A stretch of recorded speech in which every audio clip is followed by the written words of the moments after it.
Tu traverses la dépression ou ton proche en souffre et tu ne sais plus comment l'aider? Alors tu es au bon endroit. Bienvenue à toi sur le podcast Raconte-moi ta dépression et sur cette nouvelle série Mieux vivre la dépression au quotidien. Moi, c'est Manuela, ancienne dépressive devenue thérapeute. Ici, je te partage mes meilleurs conseils, simples et concrets, pour toi qui vis la dépression et pour toi, cher proche, qui veut soutenir sans t'épuiser. Alors, installe-toi confortablement ou monte le son dans ta voiture et c'est parti pour l'épisode du jour. Nous sommes le 7 septembre, bienvenue à toi dans l'épisode du jour. L'épisode d'aujourd'hui est un épisode particulier puisqu'il s'agit d'un interview. À la différence des épisodes de la série, il va durer un peu plus que 10 minutes. Pourquoi ?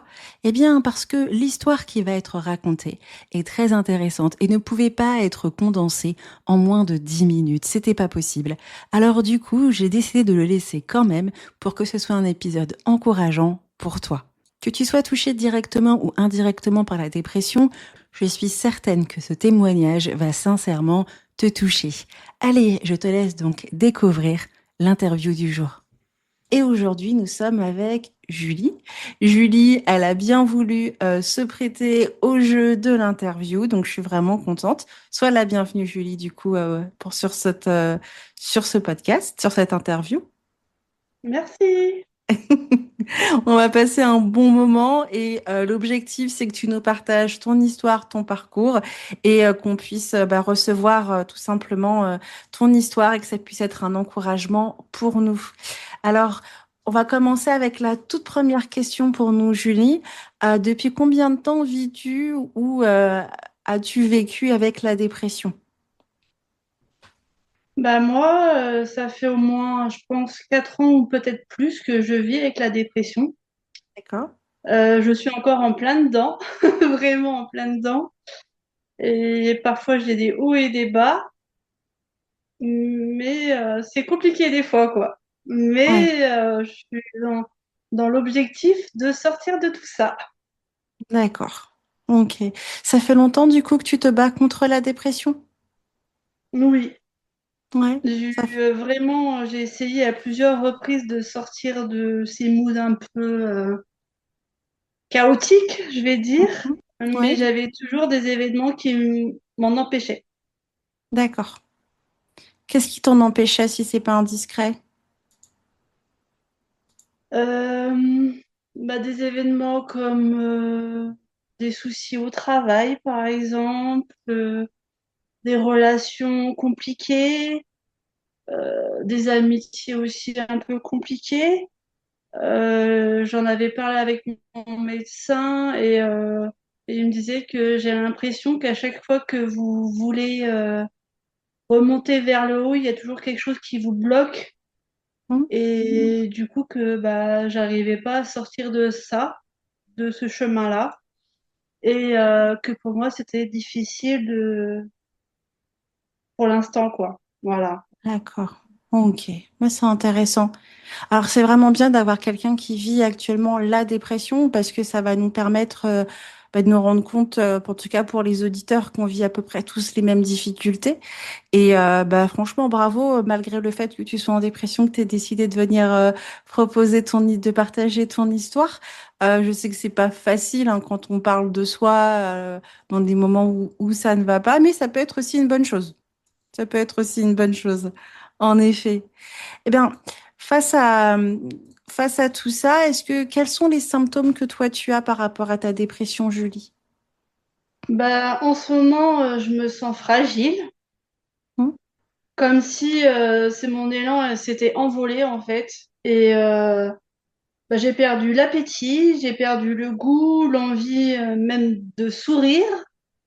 Mes nuits sont très agitées, je n'arrive plus à fermer les yeux.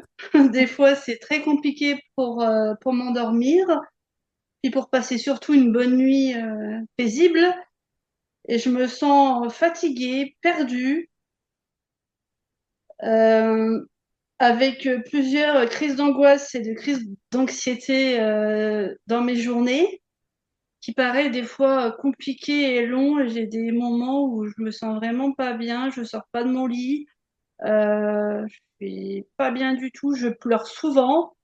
Ça m'est arrivé de pleurer à plusieurs reprises et ça n'a pas été évident. Et il y a des moments où je me suis forcée à aller au travail parce que j'avais pas le choix, parce que bah, financièrement j'en avais besoin.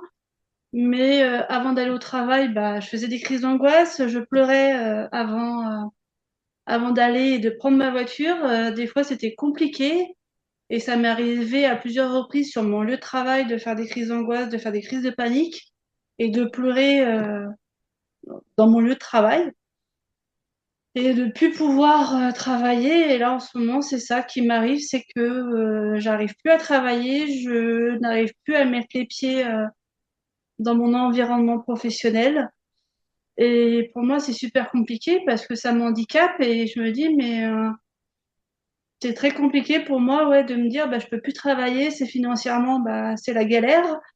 Euh, Comment faire pour sortir de tout ça et de plus avoir surtout ces crises d'angoisse et ces crises d'anxiété qui me fatiguent énormément parce qu'à chaque fois que je fais des crises d'angoisse, bah, mon corps il se fatigue et j'ai eu aussi une grosse période où je faisais que dormir, je voulais passer mon temps que de dormir parce que c'est ces seuls moments-là où je me sentais libre, libérée, où j'avais rien qui me stressait, où j'avais rien qui me faisait peur en quelque sorte. Et c'était ouais des seuls moments où je dors, où je me sens bien en fait et j'ai pas le stress de la vie, où j'ai pas d'angoisse, j'ai pas de peur, voilà tout ça quoi. T'es Est-ce que dans le je pourrais dur, dire quoi. ouais dans le dur T'es quoi dans ouais. le dur. Et c'est vraiment bien de nous partager tout ça parce que je pense que beaucoup d'auditeurs sont comme toi dans le dur de la dépression, dans les moments les plus difficiles. Bah forcément, ça vient toucher plein de choses aussi financièrement parce que bah forcément, on n'est pas forcément toujours à la capacité d'aller travailler, mais être en arrêt maladie, ça marche un temps. Après, on est payé qu'à demi-traitement et puis ensuite, ça devient compliqué, etc. Donc, c'est normal en fait de ressentir tout ça et avec toutes ces difficultés, bah, forcément, c'est normal que la dépression soit tout sauf simple pour toi. Ouais, c'est vrai. Ok. Là aujourd'hui, avec le fait que tu vives cette dépression là dans le quotidien, est-ce que tu sais un petit peu pourquoi elle est arrivée, pourquoi est-ce qu'elle est venue t'embêter? Je suis pas encore tout à fait sûre du pourquoi, mais j'ai quelques pistes qui D'accord? pourraient jouer, peut-être. Peut-être une rupture particulière douloureuse, ou même le décès d'un proche qui a peut-être contribué à ce mal-être. C'est quelque chose que je dois encore explorer pour mieux comprendre bah, ce qui m'a tellement plongée dans cet état-là aujourd'hui, quoi. D'accord. Ok. Ok, ok. Du coup, quand tu penses à toute cette petite liste, toutes ces choses, est-ce que d'une certaine manière, c'est bizarre, ma question, elle peut être un peu bizarre, mais j'ai envie de la poser. Quand tu vois toutes ces raisons, est-ce que tu les trouves légitimes, ces raisons? Oui et non. Pourquoi oui et pourquoi non? Hum, des fois, j'ai l'impression que c'est injuste, en fait. Je me dis, pourquoi je vis ça? Pourquoi je suis dans ce mood-là? Pourquoi je suis dans cet état-là? Et pourquoi, bah, au jour d'aujourd'hui, j'arrive pas à avancer comme tout le monde, en fait. Et j'aimerais être ce tout le monde que j'ai l'impression que toute mon enfance et toute ma vie, je me suis considérée comme quelqu'un qui n'était pas comme les autres.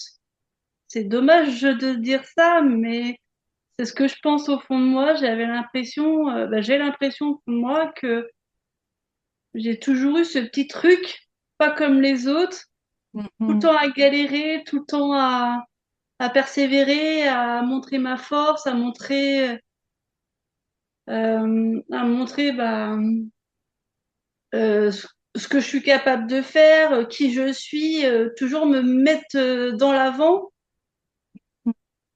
Voilà, ce que j'arrive un peu à... Ouais. à C'est t'exprimer là. Bah ouais, c'est intéressant parce que tu sais, d'une certaine manière, les raisons d'une dépression sont diverses et variées. Il y en a beaucoup. C'est rare d'avoir qu'une seule raison en fait d'une dépression. Mais souvent, il y a un truc qui est très dur, c'est que même si on va définir les raisons de la dépression, comme tu dis, c'est difficile de les légitimer. C'est difficile de dire que c'est à cause de ça parce que finalement, comme tu dis, c'est injuste la dépression. Donc pourquoi j'ai eu ça? Par exemple, on pourrait parler de la petite rupture. Ben, enfin la petite rupture, pas une petite rupture, la rupture point final, hein. De la rupture. Pourquoi Jean-Jacques il s'est rompu et puis il a pas eu de dépression et moi j'ai rompu et puis bah forcément je sombre. Des fois on peut se poser ce genre de questions. Je sais pas si tu t'es déjà posé ces questions-là toi, Oui, c'est Julie. vrai. Des fois, Ouais. j'ai l'impression que bah moi je vais vivre ça et l'autre personne derrière le vit pas de la même manière que moi et je me dis mais pourquoi moi oui j'ai sombré à un point où j'avais plus envie d'être là, j'avais physiquement bah aussi je me suis j'ai perdu confiance en moi, j'ai mangé, j'ai fait que de cumuler un petit peu cette tristesse en moi, en mangeant, faisant des choses bah, pour me détruire, on va dire, la santé aussi. Bah oui. Euh, j'ai pas fait attention à moi, j'étais triste. Je me rappelle, j'ai eu des moments, mais où j'allais au travail parce qu'il fallait que j'aille au travail et que je rentrais chez moi, j'étais en pleurs dans la douche, à un point où j'étais, un jour, je me suis allongée dans ma douche et en train de pleurer avec l'eau vraiment et je me suis coincée dans ma douche ce jour-là et je me suis dit mais vraiment à un point où j'étais vraiment pas bien quoi. Je faisais les choses par survie parce que j'avais pas le choix parce que fallait que j'aille travailler, fallait que je paye mon loyer, fallait que je me nourrisse parce que c'est super important aussi de comment tu peux vivre sans te nourrir et sans te faire du bien à toi-même, autrement, bah, tu peux plus rien faire et tu vas devenir, je sais pas quoi après, quoi. Voilà. Dis ça, c'est intéressant parce que ma première officielle dépression, parce que je pense que j'en ai eu avant que j'ai pas du tout accepté, mais ça c'est un autre débat. Lors de ma première dépression officielle, c'était suite à une rupture amoureuse. Et sur le papier, ce que tout le monde me disait, mais Manuela, une rupture amoureuse, c'est rien, c'est pas, un perdu, 10 de retrouver. Et en fait, ce que les gens ne comprennent pas, c'est pas la rupture amoureuse qui nous a fait sortir de dépression, c'est l'accumulation. Parce que souvent, moi j'aime bien dire ça à mes clients, c'est pas juste un élément qui a déclenché. Comme j'aime dire, il y a des éléments précipitants et des événements prédisposants. Et en fait, on peut avoir un terrain dépressif, et je pense que presque toute la population en a un. Et des fois, il y a des situations qui vont faire juste éclore la dépression. C'est pas juste parce qu'on sait pas gérer une rechute, une rupture. C'est parce que c'était le truc de trop. Et que du coup, c'est là où c'est intéressant de se rendre compte qu'en fait, c'est pas de la faiblesse. Parce que vivre une situation psychologique aussi difficile, je pense que les gens ne se rendent pas compte que notre cerveau, comme tout organe de notre planète, dans notre planète, oh, qu'est-ce que je raconte? Notre corps a ses limites et qu'en fait, bah, c'est pas juste une situation. Comme tu l'as dit, c'est plusieurs situations, c'est plusieurs conditions, plusieurs choses et c'est pas un signe de faiblesse. Parce que toi, tu l'as dit haut et fort, mais moi, je sais que j'ai beaucoup de personnes, peut-être que ceux qui nous écoutent aussi, qui en fait, pour eux, les raisons de leur dépression ne sont pas légitimes, alors qu'en fait, si, elles le sont. Aujourd'hui, on fait comme si se séparer, c'était simple. Qui a dit que c'était simple? Qui a dit que c'était pas grave? Qui a dit une de perdue, 10 de retrouvée? C'est que des abrutis, excusez-moi, hein. Donc, voilà. Des fois, c'est notre vision, elle peut être un peu négative parce que bah, notre société nous impose des standards. Et quand on n'y atteint pas, bah, c'est parce que c'est nous le problème. Peut-être que c'est pas nous le problème. Enfin, je dis ça, je dis rien. C'était juste mon avis sur le sujet et une petite dose d'encouragement là-dessus. Je pouvais pas laisser passer ça. Alors, dis-moi, Julie, est-ce que tu connais un petit peu les choses, enfin, tu connais un petit peu, est-ce que tu sais les choses que tu as fait pour prendre soin de toi, pour réussir à avoir un suivi, avoir les soins nécessaires, etc. Déjà, bah, j'ai dû prendre du temps pour moi. parce que j'étais arrivée à la limite à mon travail où ça se passait mal. J'étais en vague, on va dire, dans mon parcours professionnel. Euh, je suis arrivée dans cette boîte-là au début, bah, déjà, je savais qu'au début, bah, j'étais pas bien déjà avant, déjà. J'ai l'impression que ce travail-là m'a mis encore plus mal.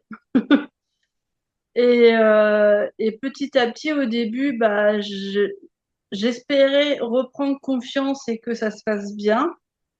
Et j'ai tellement mis ça en moi que voilà, je voulais que ça se passe bien et tout ça.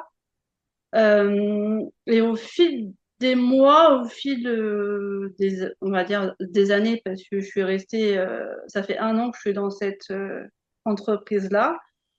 Et au début, bah, ça se passait super bien, mais par contre, je sentais que dans mon travail, il y avait quelque chose qui allait pas en fait. Et j'ai eu plusieurs fois l'impression que je travaillais comme si que mon cerveau il était tout le temps en train de penser, réfléchir, réfléchir, réfléchir.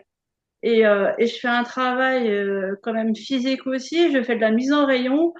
Et j'étais avec mes yaourts, on va parler de yaourts, euh, à faire ma mise en rayon dans mes yaourts, dans mon rayon yaourt. Et à chaque fois, je prenais mes cartons de yaourt, je rangeais et tout, je faisais mes rotations et tout, de date et tout. Et à chaque fois, mon cerveau, il était là, tout le temps, en train de réfléchir, réfléchir, réfléchir, réfléchir, réfléchir. Et je me suis dit, mais arrête quoi, arrête mon cerveau. Des fois, j'aimerais que mon cerveau s'arrête quoi. Ils me disent, lâche prise, tout va bien se passer, tu vas y arriver. Et je me mettais beaucoup de pression et je me mets peut-être encore beaucoup de pression. Je pense que aussi, je me suis mis beaucoup de pression en moi aussi parce que je voulais tellement paraître bien envers mon employeur, envers mes responsables et tout ça. Je voulais montrer que voilà, que j'en étais capable et tout ça.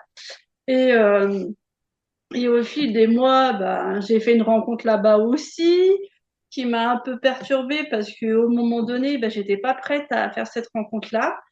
Et il s'avère que bah, c'était un flirt avec quelqu'un dans mon entreprise. Du coup, bah, c'était difficile quand même pour moi de me dire est-ce que je le fais ou est-ce que je le fais pas, est-ce que je prends mes distances et voilà. Et je me suis dit bah pourquoi pas, ça vient, c'est le hasard, vas-y quoi, t'as rien à perdre, vas-y. Et à un moment donné, juste un contact avec la main, j'ai senti que mon corps il m'avait fait un signal bizarre, danger. Bref, et puis je vais pas rentrer dans les détails de ce qui s'est passé, mais ça s'est mal passé. Et du coup, le premier contact avec lui en dehors du travail, ça s'est super bien passé, c'était super cool et tout, j'étais super contente et tout. Et du jour au lendemain, bah, ça part en cacahuète, quoi. Voilà. Et Oh. du coup, bah ça, du coup, là, est venue à la mauvaise ambiance au travail. Ça a été très compliqué de gérer ça pour moi. Et j'ai eu beaucoup de crises d'angoisse déjà qui est arrivé à ce moment-là aussi. Beaucoup de crises d'angoisse, de perte de moyens, de peur de ne pas être à la hauteur, de peur de... euh, comment je pourrais dire ça? Ben, en fait, le regard qui pourrait se projeter sur moi, de ce qu'ils pensent de moi, ben, j'avais peur de tout ça. Et du coup, au fur et à mesure, bah, dans mon boulot, bah, j'étais aussi stressée parce que cette personne-là était là, je la voyais souvent. Au début, avec mes collègues de travail, ça se passait bien, j'avais une bonne entente. Voilà, et j'ai senti très vite que ces personnes-là étaient fausses, que ça parlait derrière le dos des gens, et ça, je n'ai pas du tout apprécié vraiment les choses. Mais bon, c'est leur point de vue, mais moi, c'est mon point de vue à moi aussi. Et du coup, bah, petit à petit, bah, je me suis sentie de plus en plus mal à l'aise.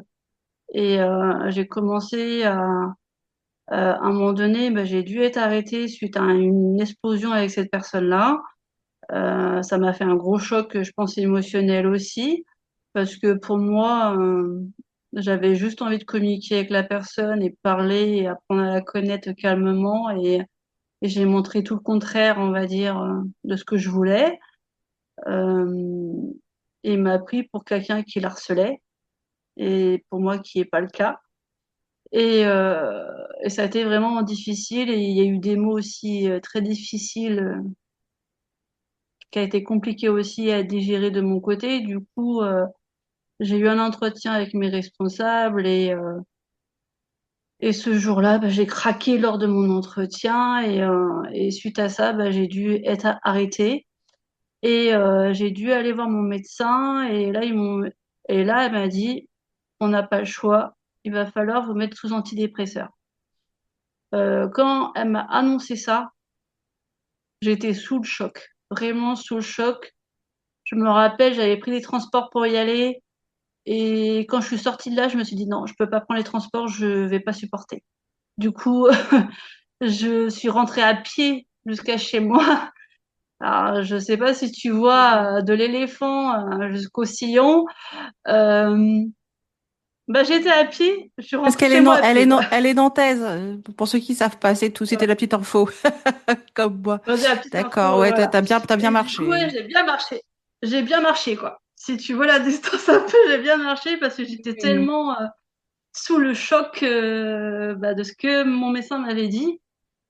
Et, euh, et j'étais là, mais plusieurs années, je me disais, mais non, j'ai pas envie d'arriver à ce point-là, à prendre des antidépresseurs. J'avais vraiment envie, bah, ça fait plusieurs années que j'essaye pas mal de thérapies. J'ai fait de la sophrologie, j'ai fait pas mal de choses pour essayer de m'aider à sortir de tout ça déjà avant. Et là, quand on m'a dit, bah, on n'a pas le choix, va falloir vous mettre sous antidépresseur, j'étais là, mais non, comme si mon corps, il rejetait ce médicament-là et qu'il était en colère et tout ça. Et pendant une période, oui, bah, j'ai pas accepté les médicaments, j'ai pas accepté bah, tout ça en fait. J'ai, je pense que au fil des mois, bah, j'ai mis une colère sur moi, sur l'entreprise aussi. Je me suis dit, mais c'est pas normal que d'arriver à ce point-là, à que ça se dégrade comme ça et que ta santé se dégrade comme ça et que tu es obligé de prendre des médicaments le matin pour tenir en fait, pour travailler, pour tenir, pour te sentir mieux, pour plus avoir de pression, de plus avoir d'angoisse et tout ça. Je me suis dit, mais non, c'est pas normal. Et du coup, j'ai fait une crise de colère là-bas et ça m'est un peu retourné dessus derrière. Mais là, je j'ai plus envie de mettre les pieds dans cette entreprise-là et c'est très compliqué, quoi. Je dors plus la nuit, je fais que de repenser à ce qui s'est passé, mais c'est horrible, quoi. Mais c'est vraiment horrible, quoi. Et D'accord. après, j'ai aussi galéré à trouver un psychologue parce que oui, c'est financièrement un psychologue, bah, c'est pas remboursé. Euh, Ça a été long. J'ai eu un premier rendez-vous avec une psychologue au début.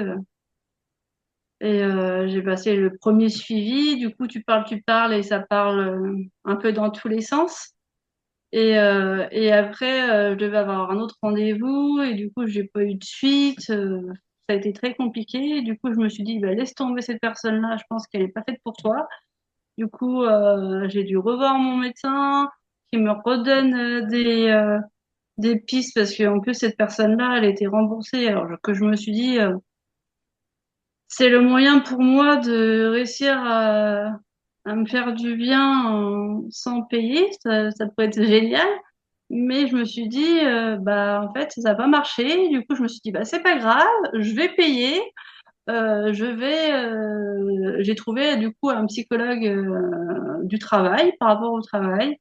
Et du coup, là, j'ai eu deux rendez-vous avec cette personne-là.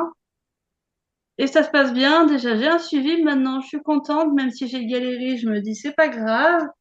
Mais après des mois de souffrance, ouais, ça m'a fait du bien de me poser et de vraiment de plus travailler pour vraiment faire des petites choses qui me refont du bien parce que j'en ai vraiment besoin, parce que j'ai tout perdu, quoi. Je n'ai plus envie de rien, quoi. Même de sortir, des fois, c'est très compliqué, quoi. Mais c'est normal. C'est dommage, mais j'arrive plus, quoi. Voilà. Eh, c'est normal avec ce que tu as vécu, Julie. Si je reprends bien l'histoire, il y a quand même, tu disais tout à l'heure que tu connaissais pas les raisons, mais le travail a été l'une des raisons quand même les plus compliquées, hein. On l'entend bien que là, il y a un problème au niveau professionnel. Alors forcément, quand on se retrouve dans un moment comme toi, où du jour au lendemain, tu penses que ça se passe bien, puis finalement, ça se retourne contre toi, alors que c'était pas ce que tu voulais. Donc finalement, le boulot qui est censé être un élément stable ne l'est plus. Et puis tu sens que ça ne va plus, donc on t'envoie chez les médecins. Et quand c'est le médecin qui vient te voir, qui te dit il faut vous arrêter, bah encore une fois, on a l'impression que c'est nous le problème. Alors qu'en fait, c'est une réaction naturelle à des problématiques professionnelles réelles, avec des soucis de personnalité, parce que c'est pas forcément toujours facile. Et du coup, bah forcément, c'est normal que ce soit, que ça n'a pas été facile pour toi de prendre soin de toi dans ce contexte. Mais tu vois, ce que je trouve super, Julie, c'est que t'as pas lâché. Tu vois, t'as vu ton médecin, t'as commencé les psychologues, ça a pas matché, donc t'as laissé tomber. Franchement, bravo parce que tu allé chercher quelqu'un d'autre qui te correspond le mieux. J'ai plus l'impression aujourd'hui. Donc pour ça, tu peux être fier de toi. Alors oui, comme tu dis, tu es en cours de boulot, c'est dans l'apprentissage, etc. Et je suis contente de t'avoir avec nous aujourd'hui parce que bah, beaucoup de gens peuvent faire écho à ce qu'ils vivent à l'instant T en t'écoutant. Mais moi, ce que je trouve vraiment génial, même si sur le papier, l'histoire, elle est tout sauf incroyable, elle est compliquée, ben, c'est que tu prends soin de toi. Tu vois, c'est que tu prends soin de toi. Et que finalement, en ayant cet équilibre, bah, ça va aussi montrer aussi qu'il y a eu un petit souci au niveau professionnel et que tout n'est pas, qu'on va pas mettre tout sur ton dos. Hein? Le boulot aussi, ils ont des responsabilités. Et cette personne-là, elle aussi, elle devait apprendre peut-être à mieux fonctionner, mieux communiquer, créer un lien plus sain. Alors, c'est sûr que tu as raison de te remettre en question, de savoir qu'est-ce que j'ai pas bien fait, qu'est-ce que je devrais faire, etc. Je pense que c'est normal et ça montre une certaine humilité de ta part, tu vois, de te remettre en question. Mais on vit dans un monde où malheureusement, bah, les chocs de personnalité au travail, il y en a plein.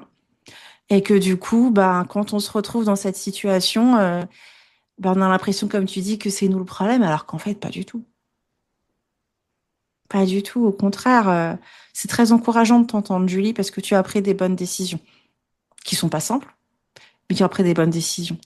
Alors, sur le côté financier, parce que je fais un petit disclaimer, j'en profite. Je me permets de faire cette petite aparté. Donc, pour tous ceux qui galèrent en termes de thunes et qui doivent prendre soin de leur santé mentale, il y a plusieurs alternatives. Déjà, il y a le CMP, le centre médico-psychologique, mais en tout cas, voilà, moi je le sais très bien que celui de la ville de Nantes, il est complètement bouché, complètement. Je crois qu'il y a un an d'attente, donc c'est un peu compliqué. Mais en tout cas, ailleurs dans des petites villes de France, vous pourrez peut-être trouver. Julie, elle l'a expliqué, elle avait droit au psychologue remboursé, c'est ce qu'on appelle mon parcours psy. C'est celui-là que tu as eu ou pas vraiment? Ouais, et j'ai aussi autre chose. J'ai la médecine du travail qui m'a Oui, donné 3 séances aussi offertes. d'accord. Déjà ça. Et après, je me suis renseignée auprès de ma mutuelle si certaines mutuelles remboursent des séances Oui, aussi de oui. psychologue. Mm. Ben, c'est Voilà. ça, exactement. Ben, merci de nous partager ça, Julie. Il y a le parcours psy. Il faut voir avec vos mutuelles. Je vais dire un truc que mon père m'a dit il y a pas très longtemps. J'ai dit à un de mes collègues de changer de mutuelle parce que ça réglait pas les problèmes psy. J'ai fait, mais papa, qu'est-ce que tu racontes? Qu'est-ce qui se passe? Euh, il m'a regardé avec des grands yeux comme si, tu sais, j'étais... il me dit, mais c'est normal de dire ça. Donc, bon, bref. J'ai pas le nom des mutuelles, les gars. Je vous laisserai chercher sur Google. Et vous avez aussi l'ALD, c'est-à-dire quand on a une dépression qui est là depuis à peu près une bonne année, on peut demander l'affection longue maladie auprès de la CPAM. Et du coup, tous les parcours de soins, le psychiatre, les médicaments, ben, on n'a pas d'avance à faire. Tout est pris en charge. Donc voilà, il y a plein de petites situations. Le bon parcours psy, on peut avoir quand même 6 mois de thérapie payée. Ça peut être intéressant. Et bon bah voilà, après c'est ce qui existe. Donc voilà, j'avais envie de le partager parce que beaucoup de gens me disent souvent j'ai pas de sous, j'ai pas de sous, j'ai pas de sous, et je comprends. Alors si je peux le répéter, répéter encore et encore, je prendrai le temps de répéter. Alors nous revenons vers toi, Julie. Qu'est-ce que tu as fait de ton côté, Julie, pour mieux comprendre ta dépression? Après, pour essayer d'aller mieux, je me suis mis à faire beaucoup de sport. Je fais beaucoup de sport. C'est un truc qui me fait énormément de De bien. bien? Je fais ça avec un groupe sur Nantes, entre filles. Du coup, on va se rejoindre ce soir à la petite séance de sport ce soir à 19h. Et je passe des bons moments comme ça avec des gens que je rencontre aussi que je connais pas. Du coup, c'est super génial aussi. Euh, je fais des petites activités comme ça. J'ai aussi fait un cours d'essai de danse et du coup, je me suis inscrite à la danse pour l'année prochaine. Et je vais faire du hip-hop. C'est un style hip-hop street jazz. Du coup, je suis super contente de me mettre ça en objectif pour l'année prochaine. Je fais aussi beaucoup de marches parce que ça m'aide énormément quand je suis en crise d'anxiété. J'ai besoin de sortir, même si des fois c'est compliqué de sortir et j'arrive pas. Et j'essaye tous les soirs, ou même là, j'ai pas encore réussi à le faire aujourd'hui, mais je vais sortir tout à l'heure pour faire du sport. Et aussi, j'ai fait quelques séances de yoga. Franchement, le yoga, ça fait énormément de bien. Franchement, oh, le bonheur. Faut vraiment être concentré dedans et franchement, c'est génial. Et voilà, j'essaye de trouver des petits moments comme ça pour moi là en ce moment.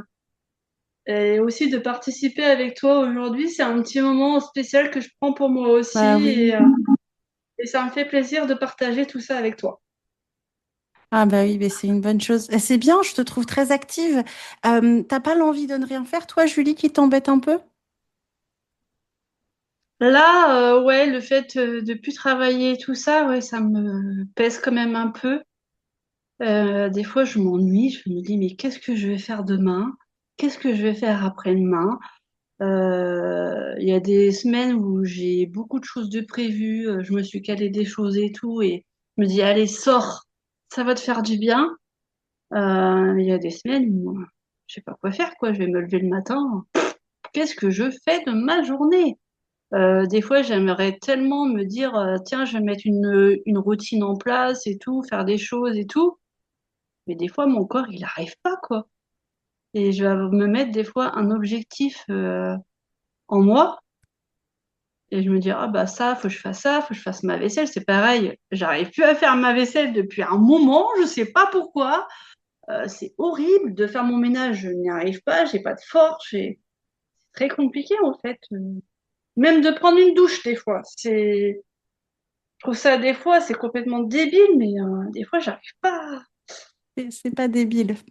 Ouais, tu te dis non, c'est pas débile, mais des fois tu te dis mais c'est quand même des choses essentielles de prendre soin de soi, c'est super important. Et, et ton mood, il te dit non, t'as pas la force, quoi. Et waouh, Moi, j'ai un client sur deux, voire même des fois, je dirais 60%, 70, qui ont des soucis pour se laver. J'ai un client qui m'a fait rire hier, il m'a dit, bon Manuela, je suis en pyjama, j'ai pas réussi à prendre ma douche. Je dis, c'est normal, en fait. C'est vrai que pour moi, ça paraît normal parce que je croise beaucoup de gens avec la dépression et c'est des petites choses simples qu'on pourrait se dire, se laver, ranger, faire la vaisselle, etc. Même si on peut avoir un petit poil dans la main. Les amis, rappelez-vous que c'est pas parce que on sait pas se bouger les fesses. Hein, on se rappelle que c'est à cause de Madame Dépression, là, hein, celle qui est relou, là, vous vous souvenez d'elle? Oui, celle-ci, voilà, celle-là, là, qui celle-là, est là, qui dans te ta prend la tête, tête, là, là. et qui veut pas Oui. sortir. Exactement. Ben, c'est celle-là, cette petite chipie, hein. C'est elle qui t'empêche de faire ça et c'est important. J'aime bien que tu en parles, Julie, parce que tu vois, c'est souvent on va avoir une honte par rapport à ça. Ouais, t'es d'accord avec moi, hein? Que rien que quelqu'un me dise, ah, il faut que je vienne chez toi aujourd'hui, ah, il faut que je fasse ça avant, il faut que je me motive. Je fais, oh, la panique, quoi. Et j'ai honte J'ai honte des fois que des gens, même ma maman, un jour est venue chez moi parce que j'étais vraiment pas bien du tout. Et je me suis dit, mais elle va voir ça, elle va voir ça. Je me fais, ah non, non, pour moi, non, j'ai toujours été quelqu'un d'ordonné, qui, qui se laisse pas abattre en soi. Et là, j'ai l'impression que mon corps, ma tête, mon cerveau, tout mon corps s'est laissé lâcher, quoi. Vraiment, Ouais. lâcher. Ouais. C'est Ah oui, mais impressionnant. inviter quelqu'un à l'improviste ou quelqu'un qui frappe chez toi, c'est le pire stress de ta Ah journée. ouais. Oh, Parce que du coup, tu te rends compte, déjà, toi, t'es pas propre sur toi, t'es encore avec ton vieux pyjama de la veille. ouais. Ensuite, tu vois la vaisselle, tu vois le tapis, tu vois le canapé, tu vois ton lit, tu vois ta chambre, tu vois la salle de bain, tu vois les toilettes, le couloir, les moutons de poussière partout, et on frappe. Non, les gars, j'ai pas assez de temps pour nettoyer, donc j'ouvrirai pas. Moi, c'est souvent ce que je faisais, j'ouvrais pas. Parce que même, et des fois, ma mère, mes parents, ils habitaient loin, donc c'était cool. Quand ils venaient, je savais, donc j'avais le temps de préparer. Mais quand j'avais des copines qui passaient, c'était la... Non, non, je dormais. Oh, j'ai menti plusieurs fois, donc je comprends à 100%, Julie, j'ai mitonné. Moi, des fois, j'étais incapable d'ouvrir et c'était un truc de fou. Donc, je comprends à 100%. Dans tout ce que tu racontes, Julie, je vois bien que tu es dans le cours de process, mais je trouve que tu es dans un cours de process, comment dirais-je, je te trouve bien. Peut-être que c'est mon côté thérapeute qui t'analyse un peu trop. Il faut que je me calme. À la base, c'est un interview, c'est pas une séance de coaching. Mais je trouve que dans la position dans laquelle tu es dans une bonne acceptation. Alors, je vais te poser une question qui n'était pas prévue, mais c'est pas grave, elle m'en voudra pas. Est-ce que tu as l'impression d'avoir accepté ce qui se passe? Oui et non. Il y a des fois, je me dis oui, et des Ouais. fois, je me dis, mais c'est quand même injuste. Pourquoi je vis ça? Pourquoi aujourd'hui j'en suis là, en fait? Et je fais tout pour sortir de tout ça, parce que au fond, je me dis, mais j'ai un problème, il y a un souci quelque part, quoi. Et tu vois, c'est Et ça, intéressant. et Excuse-moi, des c'est fois, je intéressant. trouve que ça me fait culpabiliser un petit peu en quelque sorte, des fois. C'est intéressant parce que c'est ça que je voulais te faire redire. Tout à l'heure, tu as parlé d'injustice. Donc, j'ai profité là de te poser la question pour que ça ressorte. Est-ce que tu as l'impression que quand on parle d'une injuste, que tu sens que c'est injuste, est-ce qu'on peut accepter même si c'est injuste ou si c'est injuste, on n'accepte pas? Est-ce que on a le droit d'accepter et juste de trouver ça injuste? Oui, tu as le droit Donc, d'accepter, oui. et de trouver ça injuste. Donc pour moi, quand on Mm, trouve ça injuste, ça veut pas dire qu'on n'a pas accepté. C'est vrai, la dépression, c'est injuste. Et mm. ça le sera toujours. C'est une maladie, c'est pas juste. Parce que dans la justice, on aimerait être heureux, être bien et être en bonne santé. Donc, à part les gens qui vont dire oui, c'est la vie, bon, taisez-vous, on vous a rien demandé. Mais c'est normal que tu ressentes cette notion d'injustice et c'est pas incompatible avec l'acceptation. Ouais, c'est vrai. Donc, c'est pour ça, des trucs, voilà, j'ai des réflexes de temps en temps. Et je trouve que justement, moi, je te vois dans une bonne direction, même si tu es encore en cours et franchement, bravo, mais tu acceptes plus que tu peux le croire, en fait. C'est juste que c'est injuste. Ça, on a le droit de le dire. On a le droit de le crier Ouais, à qui veut entendre que c'est injuste parce que je suis désolée, mais la dépression, c'est pas juste. La non, dépression, et c'est vrai. puis, comme tu le dis, quand ça vient du milieu professionnel, moi, pour avoir fait une dépression suite à un problème au boulot, c'est encore plus injuste parce que c'est des personnalités, c'est des fonctionnements, c'est des gens. Tu vas bosser, tu bosses pas pour rentrer avec une dépression, tu vois. Tu es censé rentrer avec C'est un ça. salaire, pas avec un problème de santé mentale. Donc je comprends. Et je suis pas censée, ouais, c'est rentrer chez moi et me dire, la journée s'est passée pas correctement et tu rentres chez toi, t'es fatigué bah, déjà de ta journée et psychologiquement, bah, ce que t'encaisses et ce que t'entends, parfois, bah, tu rentres chez toi, mais tu pleures, quoi. Plusieurs fois, je suis rentrée chez moi après un entretien, euh, mais, mais des fois, j'ai eu des crises de colère où j'ai carrément enlevé mon cadenas de mon casier, j'ai pris mes affaires et je suis partie. J'ai fait des crises de colère. Je me suis dit, mais pourquoi t'as réagi comme ça? Comme si que l'entreprise, ouais, Et là, la dernière fois, là, j'ai tenté de retourner, j'ai fait une crise d'angoisse dans la voiture. Et quelques mètres après, je me suis mis à vomir. Et c'est quoi? Pourquoi? Et après, j'ai eu besoin de me retrouver dans la nature, d'avoir un endroit où il y a personne, parce que c'était de bonne heure le matin, il y avait personne. Et à un moment donné, je me suis mis dans la forêt à crier plus profond de mes tripes, en me disant, ah, lâche quoi.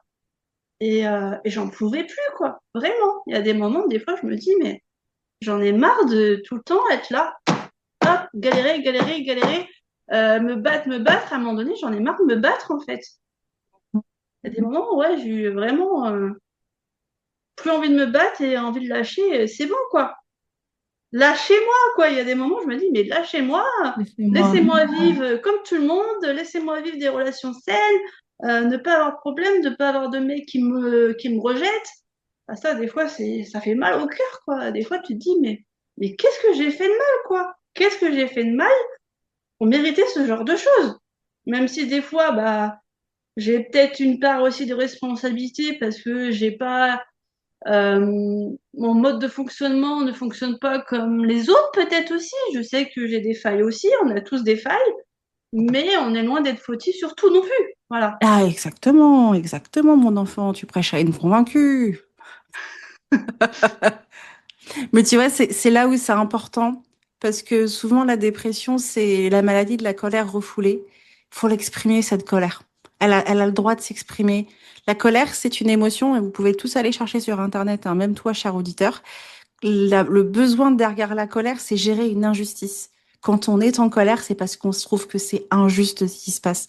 Alors, exprimer sa colère, aller crier dans un champ, crier dans une forêt, hurler tout ce que vous avez, c'est un moyen de faire sortir cette colère et ensuite de se mettre en action pour justement réparer l'injustice. Donc c'est entièrement, c'est très beau ce que tu nous partages, Julie, parce que c'est des sentiments qui sont communs aux nôtres et ça fait plaisir de se rendre compte qu'on n'est pas tout seul à ressentir la même chose que ce que tu, enfin on n'est pas tout seul à ressentir ça quoi. Toi aussi tu ressens la même chose que nous et ça fait du bien hein, d'entendre un peu ça, ça fait plaisir. Et surtout, je vais dire que ça fait du bien aussi d'en parler avec quelqu'un, de se faire comprendre, surtout de se faire comprendre parce qu'il y a des gens qui se mettent Ouais, pas à notre hein. place, Non. qui se mettent pas dans notre corps, dans notre tête, dans nos pensées. Et parfois de parler de ça avec quelqu'un, mais c'est complètement difficile parce qu'il va te juger, parce qu'il va te dire, mais qu'est-ce qu'elle raconte, quoi, vraiment? Mais non, ils vont se dire, mais non, c'est pas possible.